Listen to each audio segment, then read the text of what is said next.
નમસ્તે બાળકો, પહેલા 7મો પાઠ આપણે પૂર્ણ કર્યો. ત્યારબાદ ધોરણ 7ની અંદર 8મો પાઠ સુંદર મજાનો છે અને એ છે કબીર, રહીમ અને તુલસીદાસના દોહા. દોહા અષ્ટક એટલે દોહા 8. कितना 8. तो कबीर, रहीम અને તુલસીદાસનો સુંદર મજાનો આપણને અહીંયા પરિચય આપેલો છે અને સાથે સાથે દુનિયાને, વિશ્વને કંઈક નાની નાની પંક્તિઓ દ્વારા શિખામણ આપી છે અને એ શિખામણમાં એ સમજવાનું છે કે આપણે શું કરવું જોઈએ અને શું ન કરવું જોઈએ અથવા કેવા બનવું જોઈએ એ સ્પષ્ટ રીતે આપણને અહીંયા उल्लेख करो है. देखो बच्चों, दोहा अष्टक तो रहीम, कबीर, तुलसीदास के ये दोहे में हिंदी भाषा साहित्य की अनमोल निधि है. हिंदी भाषा है वह हमारे साहित्य की एक अनमोल निधि यानी देन है. दोहे व्यावहारिक दृष्टांतों के माध्यम से सरल सहज रूप में जीवन, लोक, व्यवहार, गुण, स्वभाव, नीति, रीति आदि से हमें परिचित कराती हैं.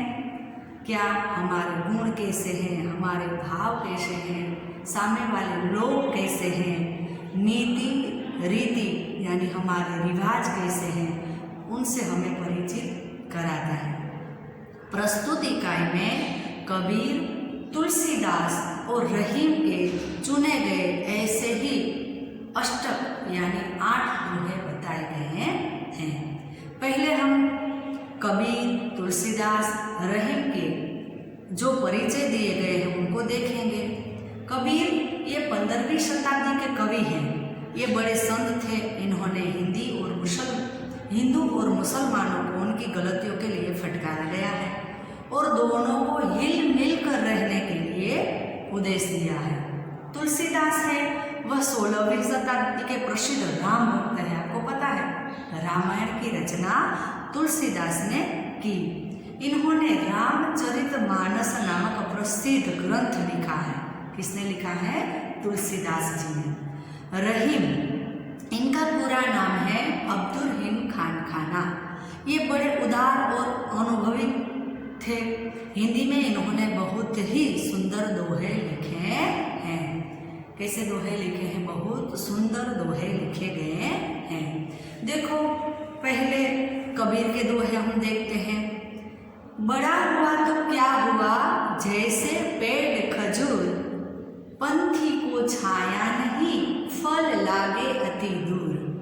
बड़ा हुआ तो क्या हुआ, जैसे पेड़ खजूर, पंथी को छाया नहीं, फल लागे अति दूर.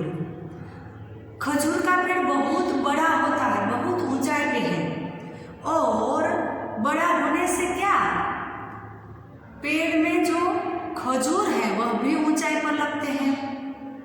पंथी को छाया नहीं, वटे मार्गों, रास्ते पर जाने वाले लोगों को छाया भी नहीं मिलती और फल भी बहुत ऊंचे दूर लगता है तो किसी के काम में भी नहीं आते.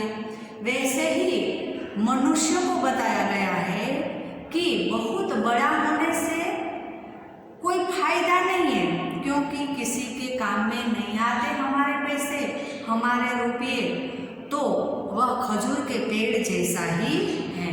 क्योंकि खजूर का पेड़ बहुत ऊंचाई पे लगता है, उनके जो फल है वह भी किसी को काम में नहीं आता और उनकी छाया भी किसी को नहीं मिलती. घटादार वृक्ष होता है तो उनकी छाया में बहुत सारे लोग आराम करते हैं. तो कोई भी व्यक्ति बड़ा हो तो उनकी बड़ाई से दूसरों को उपयोग में न आए, ऐसा नहीं होना चाहिए. कैसा? खजूर के पेड़ जैसे. फिर दूसरे दोहे में कबीर ने क्या कहा? साधु ऐसा चाहिए जैसे सुख सुभाए, सार सार को गही रहे, थोथा देहु उड़ाए. साधु यानी सज्जन लोग, सज्जन व्यक्ति हमेशा कैसा होना चाहिए? सूप जैसे स्वभाव वाला। साधु ऐसा चाहिए जैसे सूप सुभाए। सूप आप जानते हो, सूप का अर्थ है अनाज साफ करने वाला साधन। तो उसमें से हम जब स्त्री बहनें अनाज साफ करती है तो सार सार को गही रहे, थोथा देहु उड़ाए। अच्छी अच्छी चीज है रख लेते हैं, कचरा है उनको उड़ा देते हैं। तो सज्जन लोग का स्वभाव ऐसा होना चाहिए, ऐसा ही होता है। अच्छी अच्छी बातें ग्रहण कर लेते हैं और थोथा यानी कचरे जैसी बातें हैं, खराब बातें हैं, उनको उड़ा देनी चाहिए। हम भी ऐसे साधु जैसे सज्जन लोग जैसे ही समझदार बनते हैं, अच्छी अच्छी बातें ग्रहण कर लेते हैं और कोई न पसंद जैसी बातें हैं उनको ऐसे थोथे के जैसे उड़ा देनी चाहिए। फिर तीसरे दोहे में कबीर क्या कहते हैं? मक्खी गुड़ में गड़ी रहे, पंख रहियो लिपटाए, हाथ मले और सिर धुने, लालच बुरी बलाए। मक्खी गुड़ में गड़ी रहे, पंख रहियो लिपटाए। मक्खी गुड़ खाने के लिए गुड़ पर बैठती है, फिर वह ऐसे चिपक जाती है। हाथ मले और सिर धुने, लालच बुरी बलाए। हाथ पछाती है, सिर ढूंढती है यानी पछाती है, लेकिन लालच कैसी है? बुरी है। लालच बुरी चीज है। तो लालच करने वाले व्यक्ति जीवन में आगे नहीं बढ़ सकते। कैसे? तो कि मक्खी के जैसे वह और आगे ये कर लूँ और आगे ये कर लूँ तो उनके पैर चिपक जाते हैं। यानी मनुष्य को कभी लालच नहीं करनी चाहिए। कबीर जी कहते हैं कि मनुष्य को कभी ऐसे लालच में नहीं पड़ना चाहिए। फिर तुलसीदास जी क्या कहते हैं? तुलसी इस संसार में भांति भांति के लोग। तुलसीदास जी कहते हैं कि इस संसार में, इस दुनिया में, इस विश्व में बहुत सारे भांति जाति नीति रीति के लोग रहते हैं। सबसे हिल मिल चाहिए, नदी नाव संजोग। सबके साथ हिल मिल कर रहना चाहिए। कैसे? तो नदी और नाले का पानी जैसे एक साथ बहता हुआ रहता है, वैसे ही हमें हिल मिल कर रहना चाहिए। कोई भी ज्ञाति जाति के लोग रहते हैं, लेकिन उनके साथ हम हिल मिल कर रहेंगे तो हमारा कार्य अच्छी तरह से चलेगा। और तुलसीदास जी दूसरे दोहे में क्या कहते हैं? तुलसी हाय गरीब की कबहू न खाली जाए, मुँहे ढोर के चांद से लोहा भस्म हो जाए। तुलसी हाय गरीब की कबहू न खाली जाए, मुँहे ढोर के चांद से लोहा भस्म हो जाए।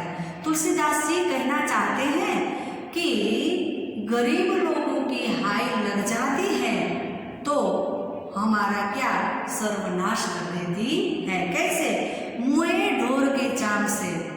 मरेला ढोरना चमड़ा माथी बनेली जो धोकनी है वह लोहे को भी भस्म कर देती है, या तो लोहे को भी पिघाल देती है। आपको पता है कि लोहे की चीज हम बनाते हैं तो अनेक प्रकार से ढाल देते हैं। कोई बेंच बनती है लोहे की, कोई ऐसे दरवाजे बनते हैं, कोई टेबल बनते हैं, तो वह भी चमड़े से ऐसे पिघल जाते हैं।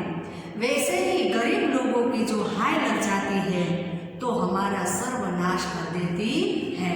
तो हमारे घर पर आया हुआ, हमारे आंगन पर आया हुआ कोई गरीब लोग हो, उनकी हमें मदद करनी चाहिए। उनको ऐसे तिरस्कार नहीं देना चाहिए, जा चल हट यहाँ कुछ नहीं है, फिर दूसरे घर पे चले जा, ऐसे नहीं कहना चाहिए।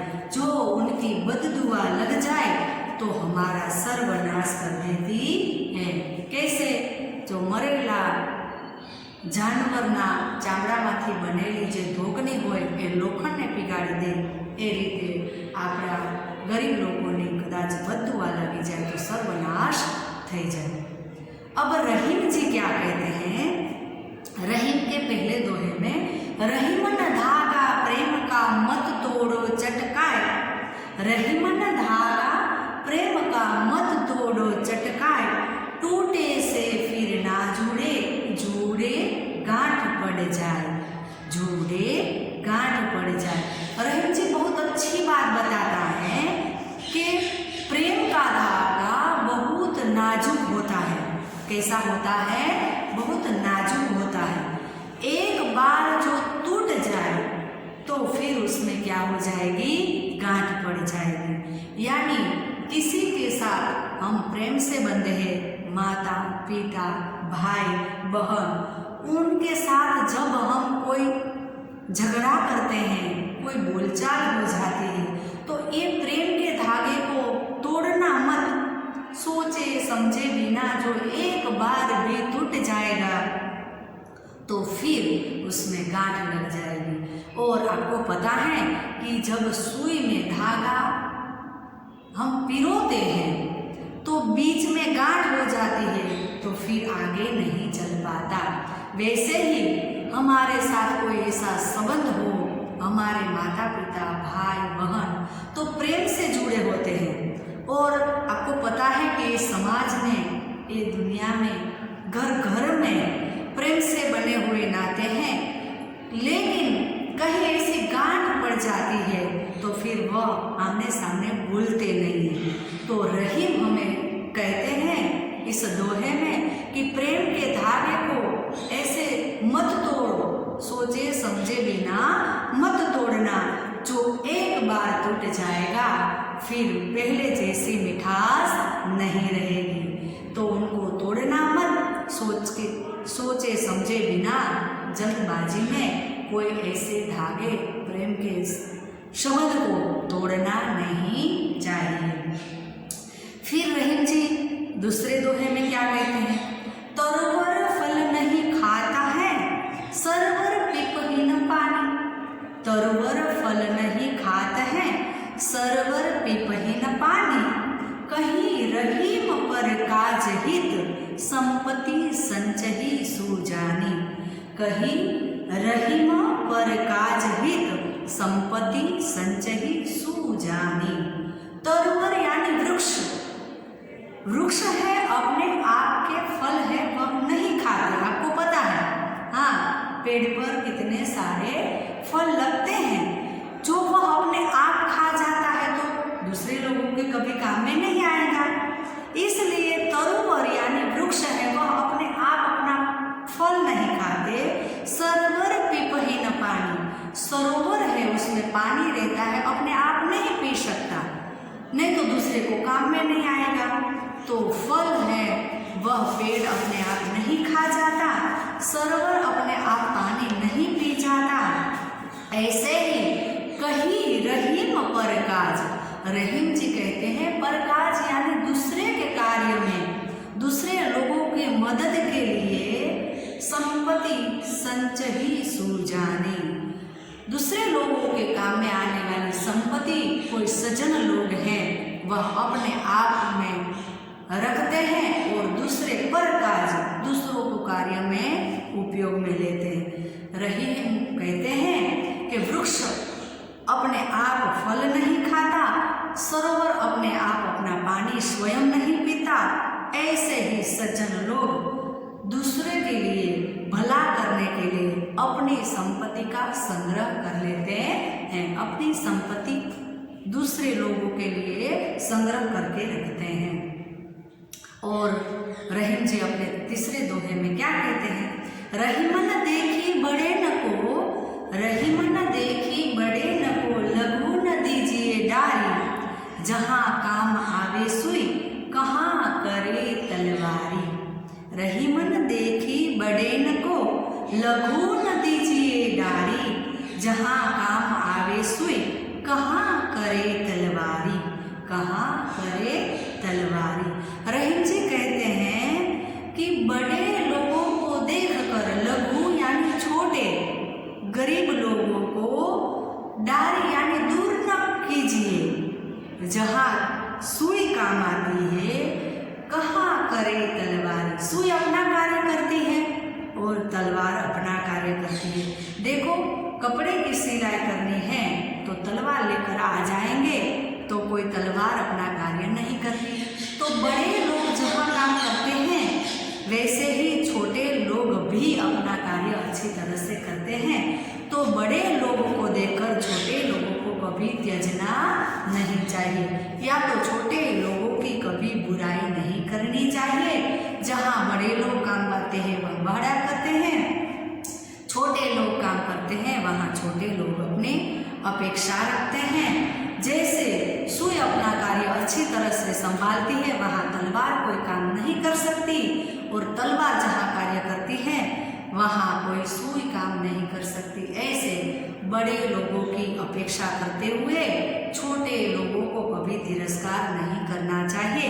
ऐसे रहीम जी हमें सीख देते हुए कहते हैं। फिर हमें बहुत अच्छी तरह से मुहावरे बताए गए हैं। हिल मिलकर रहना यानी सहयोग से रहना, लोहा भस्म हो जाना यानी कठिन चीज का भी नाश हो जाना। आपको मैं ये 2-3 दोहे हैं उनको सुनाकर संभालती हूँ। आप अपने घर में भी ऐसे ही दोहे को गायन करके आपकी मम्मी पापा को सुना देना।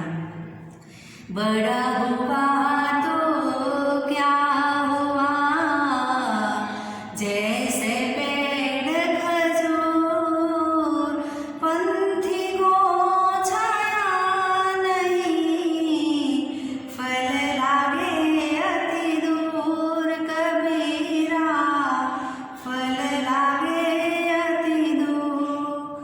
साधु ऐसा चाहिए जैसा सूप सुभान, सार सार को गई रहे, थोथा दे उड़ाई कबीरा, थोथा दे उड़ाई। मक्खी गुड़ में गड़ी रहे, पंख रहो लिपटाए, हाथ मले और सिर धुले, लालच बुरी बलाई कबीरा, लालच बुरी बला। तो ऐसे कबीर, रहीम और तुलसीदास के बहुत सारे दोहे हैं। आपको भी आपके घर में ये दोहे का गायन करना, और आपको ये दोहा बहुत अच्छा लगा होगा। नमस्ते। और आप ये दोहे को आपकी जो फेयर नोट है उसमें लिख लेना और उनके शब्दार्थ भी लिख लेना। आवजो। नमस्ते।